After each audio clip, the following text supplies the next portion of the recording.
목요일입니다. 새벽에 만난 하나님 오신 여러분들을 축복하고 환영합니다. 기도하고 시작하겠습니다. 하나님 감사합니다. 좋은 날입니다. 하나님이 주신 날은 어떤 이유건 간에 가장 좋은 날이고 가장 아름다운 날이고 기대되는 날이라는 것을 믿음으로 받습니다. 때때로 살다 보면 끊임없이 내리는 비도 있고 우리를 두렵게 하는 천둥 번개 소리도 있지만 또 어김없이 시간이 지나면 햇빛이 드리우고 밝은 날이 우리 안에 있다는 것 우리가 알고 있습니다.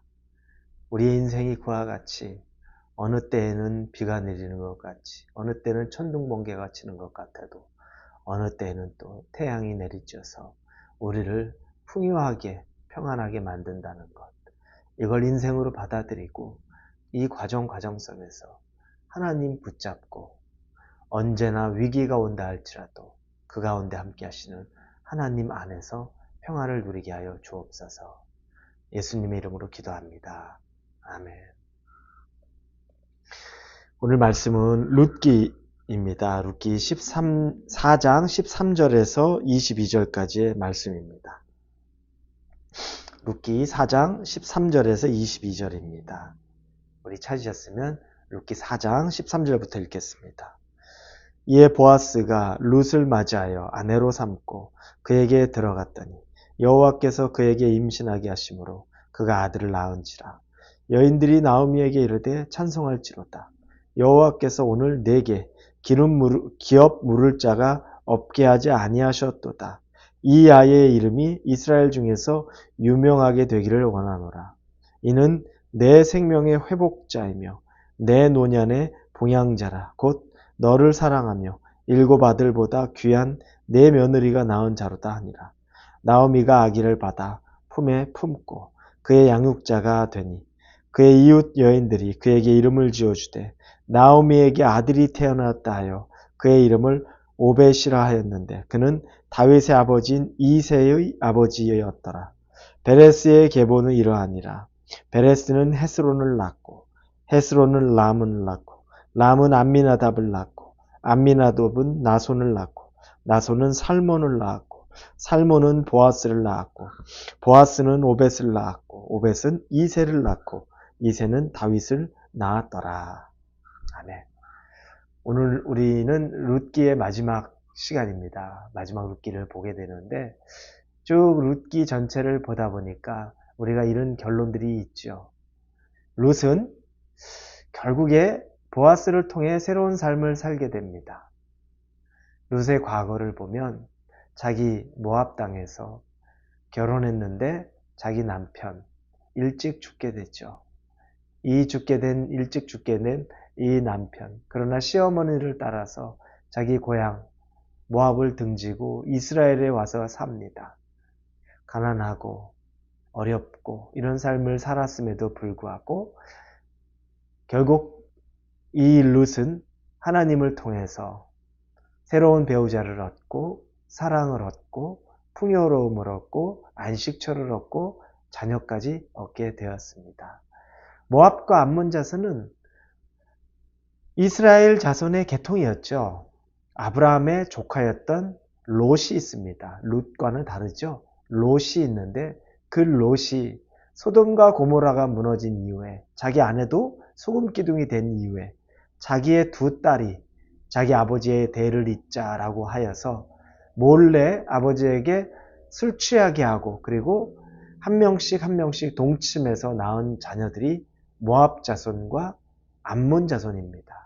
그러니 하나님이 기뻐하지 않은 일이 된 거죠. 그리고 그들은 나중에는 이스라엘 백성들이 광야를 지나갈 때에 그곳에서 모진 일을 합니다. 그래서 하나님이 그때 선포하죠.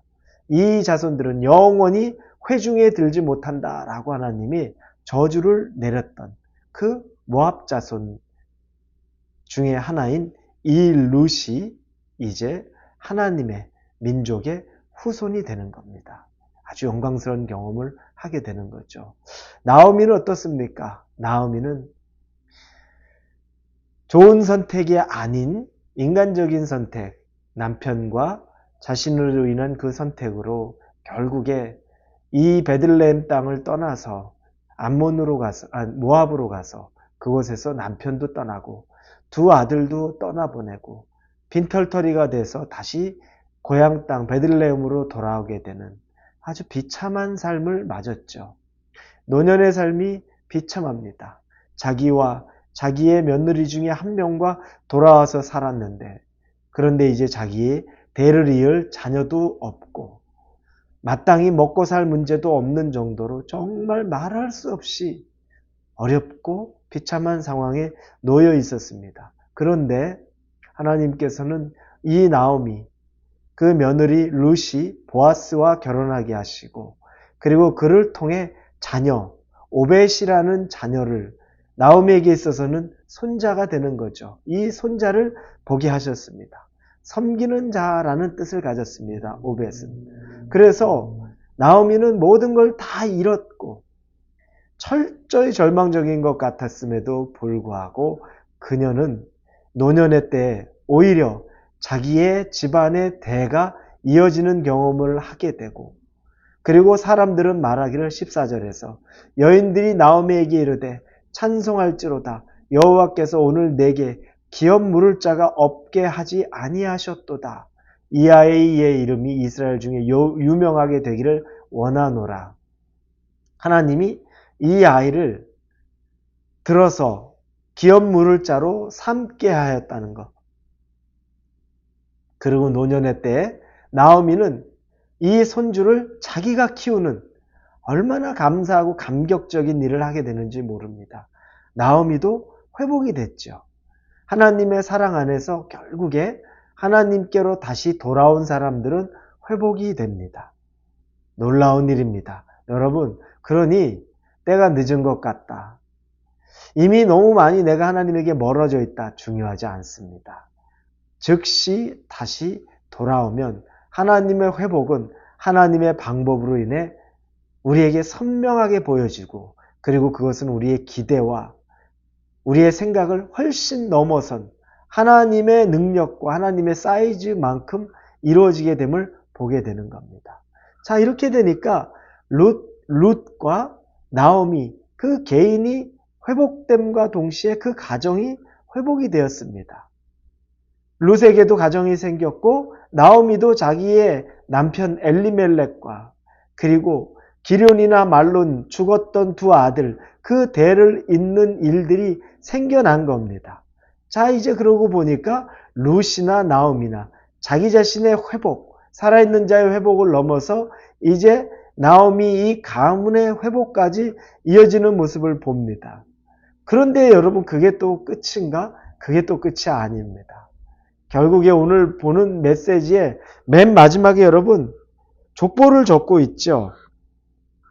보아스는 오벳을 낳았고 오벳은 이새를 낳고 이새는 다윗을 낳았더라, 이렇게 나옵니다. 보아스가 낳은 오벳이라고 하는데 오벳의 아들이 이새예요. 이새는 다윗의 아버지죠.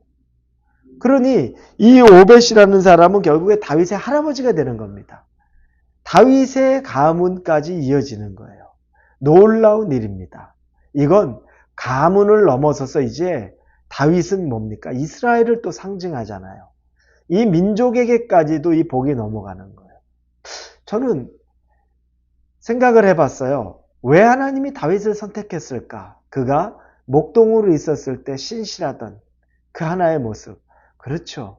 그것 너무 귀한 모습인데 그게 전부일까? 저는 오히려 다윗의 그 집안에 이 믿음의 유산으로 생긴 다윗이기 때문에 하나님이 사용했다는 생각이 들더라고요. 이 집안에 영적인 물줄기가 벌써 하나님에게 신실한 이 영적인 물줄기를 탄 그 아들, 그 중에서 다윗이라는 또 하나님에게 신실한 아들을 통해서 하나님이 일하기를 원했다라는 겁니다. 여러분을 통해 여러분의 가정이 회복됩니다. 그리고 여러분의 가정이 회복이 되면, 여러분이 회복되면 여러분의 가정이 회복이 되고, 여러분의 가정이 회복이 되면 여러분 집안이 또 회복이 됩니다. 여러분의 집안이 회복이 되면 어디까지 회복이 될지 모릅니다. 지금 이 다윗의 집안을 보니 민족을 회복시킵니다. 놀랍죠. 그러니 우리가 하나님에게 회복되고 하나님을 통한 은혜가 있어야 합니다. 룻과 이 룻기 전체를 보니까 인생에 굴곡진 것도 보게 되고 감당하기 힘든 어려움에 봉착하게 되는 삶의 경험들도 보게 됩니다. 그게 인생입니다. 하지만 하나님은 하나님의 사랑이 우리의 이 굴곡진 인생보다 훨씬 크고 능력이 있다는 것을 생생하게 룻기를 통해 보여줍니다. 그리고 우리 개인의 회복을 약속하시고 그 가정의 회복을 약속하시고 가문의 회복을 약속하시고 그리고 그 나라 이스라엘의 회복을 말씀하시는 것이 우리의 개인과 우리의 가정과 우리의 가문과 우리의 나라 가운데 임하기를 예수님의 이름으로 축원합니다. 같이 기도하겠습니다. 하나님 감사합니다. 룻기를 보며 은혜를 많이 받습니다. 우리 모두를 회복시켜 주시옵소서. 예수님의 이름으로 기도합니다. 아멘.